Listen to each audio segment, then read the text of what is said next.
I went to my son's medical school graduation on a Friday afternoon in April, and I thought I knew every important person in his life.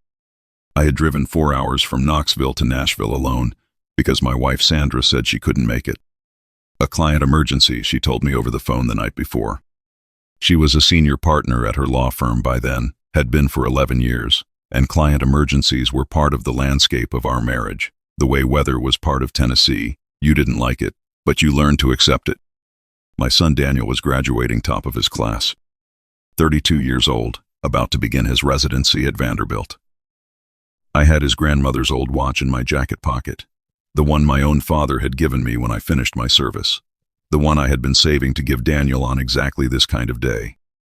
I was 63 years old, and I want you to understand that I was proud in the way only a father who worked 2 jobs for 15 years can be proud. The kind of proud that sits quiet in your chest because words don't quite reach it. I found my seat in the auditorium.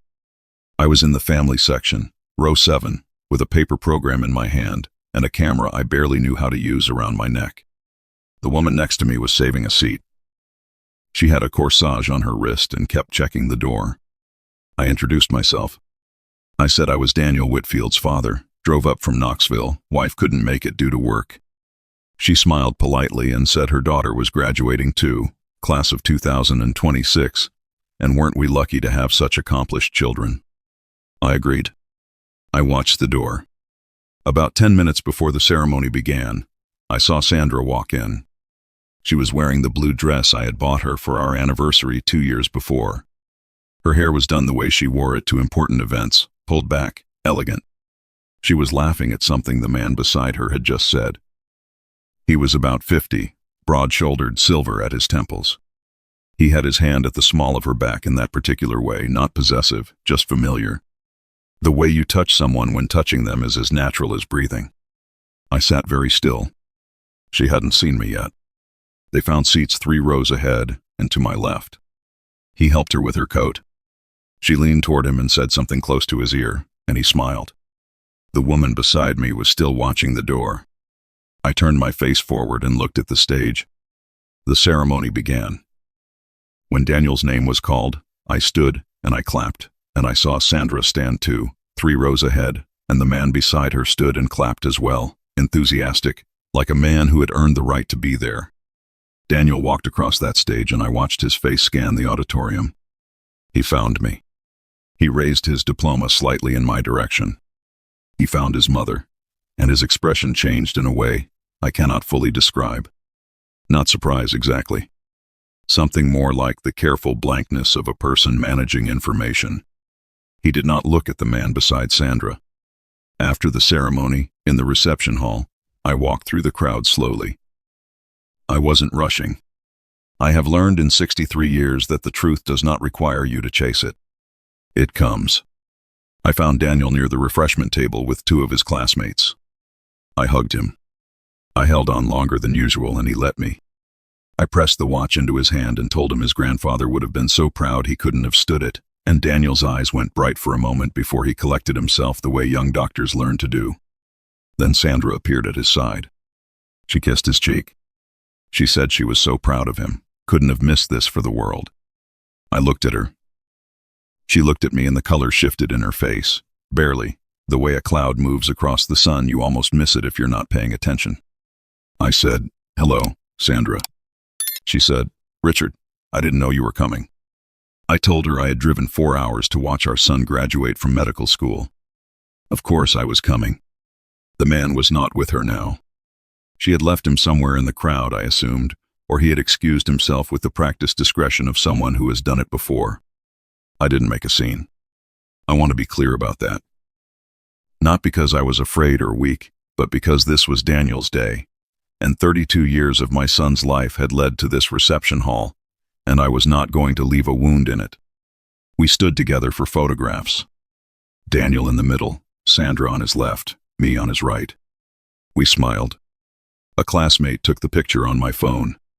Sandra hugged Daniel again and told him she had to find someone. She'd be back in a few minutes. She didn't come back. I drove home to Knoxville that night with the windows down and the radio off. 4 hours. I spent the first hour trying to remember the precise sequence of things when the client emergencies had started, how many graduations and recitals and holidays had been rearranged around them. I spent the second hour doing the math on years.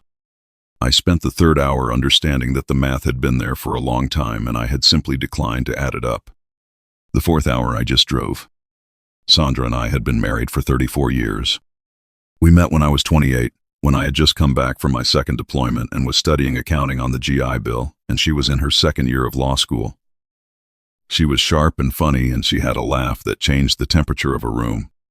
I fell in love with her the way you fall off a dock. One moment you're on solid wood, the next you're in the water, and the only thing to do is swim. We built something together. A house in the Sequoia Hills neighborhood. Daniel. A life that looked, from the outside, like the kind of life you work hard to deserve. I was a CPA for 31 years. I handled the books for small businesses, mostly dry cleaners, contractors, a few restaurants. Honest work. I was good at it. Sandra made partner and I was proud of her, genuinely. I never resented her success. I want to be honest about that because it matters to the rest of what I'm going to tell you. What broke in me that April evening was not jealousy of her career. It was simpler and worse than that. When I got home that night, I sat in the kitchen for a long time without turning the lights on. The house had that specific quiet that houses get when they've been empty all day, and something in their atmosphere knows the person coming home is not the same person who left. Sandra came home around midnight. I was still at the kitchen table. She turned on the light and saw me and stopped in the doorway. I said, "Who is he?" It wasn't a question, really. The tone of it was more like reading an address aloud before you knock on a door you're not sure you want to open. She set down her bag. She said his name was Thomas. She said it had been going on for 3 years. 3 years. Daniel had been doing his residency interviews during part of that. I had been helping my wife pick out reading glasses and fixing the gutter on the back of the house and making my accounting software more efficient and sleeping in the same bed. And for 3 years there had been a man named Thomas who knew the shape of my wife's laugh from the inside. I asked her if Daniel knew. She said Daniel didn't know the details. He knew Thomas existed. She had introduced him as a colleague.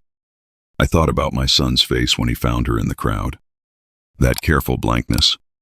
He had been managing that information for however long she'd been introducing Thomas as a colleague, and he had never said a word to me about it. I didn't blame him for that.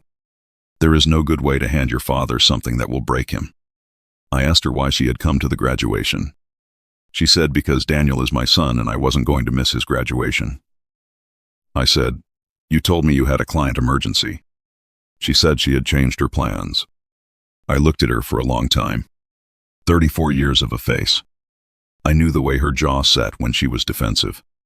I knew the specific flatness that came into her eyes when she had decided what version of a story she was going to hold to. I had seen it in depositions, at dinner parties, in arguments about small things. I had always admired it, that composure. I had thought it was strength. Sitting at that kitchen table with the light too bright and the house too quiet, I understood something I should have understood earlier. There is a difference between strength and the decision to feel nothing inconvenient. I told her I needed her to leave for a few days. She looked surprised by that. I think she had come home expecting a different kind of scene, the kind with raised voices that eventually exhausts itself and gets cleaned up. The kind that stays. I told her I was not angry in the way she might expect. I was something quieter than angry. I said I needed to think, and I couldn't think with her in the house, and I needed her to go to a hotel, or to her sister's, or wherever she chose, but I needed her to go. She went. The next 2 weeks were the strangest of my life. I went to work. I made coffee every morning. I handled a quarterly filing for a restaurant on Kingston Pike that was having a difficult year. I called Daniel twice and kept both conversations short and about nothing important because he had enough on his hands beginning his residency and because I did not yet know what shape the truth was going to take when it finished settling. Sandra called every few days. I answered. We were civil in the careful way of people who have known each other long enough to know exactly which words would do the most damage and are choosing, at least for now, not to use them. On a Tuesday in May, I drove out to the park where Daniel used to play Little League when he was 9 and 10. I sat on the old metal bleachers for about an hour. There was a group of kids practicing, much younger than Daniel had been. and their coach was a woman who kept telling them to watch the ball all the way into the glove, watch it all the way in. Don't look where you want to throw before you've caught what's coming. I found that unexpectedly useful advice. I had a conversation with a lawyer in the third week. Not to file anything yet, just to understand the landscape. He was a careful, practical man who told me what I already knew as a numbers person. 34 years, one significant income disparity in the middle years, a paid-off house, modest retirement accounts. Daniel, long past the age where custody was relevant. He said the process would be straightforward if both parties cooperated. He used the word amicable twice. I didn't know yet if it would be amicable. I knew it would be honest. Sandra came back to the house at the end of May. I had asked her to, because I thought we owed each other a real conversation rather than a series of careful phone calls. We sat at the kitchen table again, but this time with coffee and with daylight and with no pretense of surprise between us. She told me more about Thomas than I had asked to know. I think she believed transparency was a form of restitution, and I didn't argue with that. She told me the marriage had felt like a formality for a long time. She told me she wasn't sure exactly when it had changed, only that one day she had looked up and realized she was performing a role rather than living a life. I listened to all of it. Then I told her that I believed she believed what she was saying, and that it probably contained real truth, and that none of it changed the basic fact that she had made a series of choices over 3 years that removed me from any possibility of making my own. That there is a difference between feeling trapped in a marriage and engineering a secret exit. One of those things is human and the other is not fair. She was quiet for a while. Then she said, "You're right." Just that. You're right. I want to tell you what that did and didn't do, because I think it matters. It did not give me back 3 years. It did not undo the April afternoon in that auditorium or the kitchen at midnight or the 2 weeks of strange quiet that followed. What it did was allow me to believe that somewhere inside the 34 years, there had been a real person who could still recognize a real thing when it was put plainly in front of her. That was worth something. Not enough to rebuild on, but worth something. We filed in August. We did it without litigation because there was nothing to fight over that was worth the cost of fighting. The house sold in October. I took an apartment near the university, which I had always liked: good coffee shops, people walking dogs, a reasonable amount of noise to remind you that the world is still running. Daniel came to see me in November, the first real visit since everything. He brought a bottle of bourbon that was too nice for a resident's salary, and we sat on my small balcony in the cold, and he said, "Dad, I'm sorry I didn't tell you." I told him there was nothing to be sorry for. I meant it. He had been put in an impossible position by someone who should have known better than to put him there, and he had handled it with more grace than most adults manage. I told him I was proud of him in a way that had nothing to do with graduation or medical degrees or class rank, and he nodded and looked out at the street, and we sat there for a while without talking the way men do, when the thing between them is too large for conversation, but doesn't need conversation to be real. I retired from my practice in February. 31 years is long enough. I have a small consulting arrangement with 2 clients who would have been difficult to transition, but mostly I am finished, which I find I don't mind at all. I have been spending time doing things I kept meaning to do. I drove the Natchez Trace last spring all 444 miles, slow, stopping at the historical markers the way my father always wanted to do and never managed. I have been reading in a more disciplined way. I have been better about calling my sister in Memphis. At a neighbor's dinner party last fall, I met a woman named Carol, who teaches literature at the university. We have had 4 dinners and 2 long walks along the river and a conversation about Marilyn Robinson that lasted 3 hours and showed no signs of stopping. I am not rushing anything. I am 63 years old and I am not in a hurry, and I have learned the value of watching the ball all the way into the glove before you think about where you're going to throw. I told this whole story to Daniel on the phone last week, not as a confession or a complaint, just as information, father to son, the kind of honest accounting I should have been doing years earlier. He was quiet for a moment. Then he said, "Dad, are you happy?"